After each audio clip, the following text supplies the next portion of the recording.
大家好，是小鹅。今天呢，用黄豆分享一个不一样的吃法。首先准备适量的黄豆，把里面像这种烂掉的黄豆粒都挑选出来。挑好之后，再加入适量的清水。我们先把黄豆清洗干净，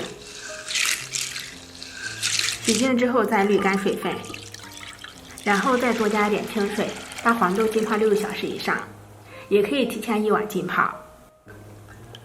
黄豆泡到这样就可以了，每一个黄豆粒都胖乎乎的，把泡烂的黄豆粒以及泡不开的黄豆粒都挑选出来，再把它给捞出，晾干表面的水分。像这样非常干燥，表面一点点都不湿润，这样就可以了。锅里面呢多放一点点生油，油温烧到放入筷子，开始冒出小气泡时就可以了。再放入控干水分的黄豆，全程小火慢炸。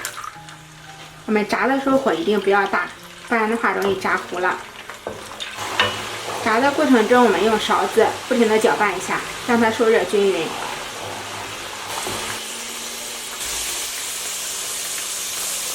炸到黄豆粒变小，在锅中发出噼啪声响，全部浮在油面上，颜色是这种金黄的就可以了。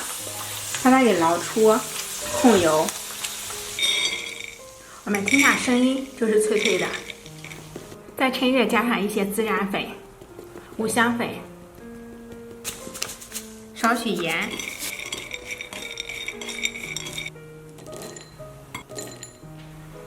我们来尝一个，听一听声音。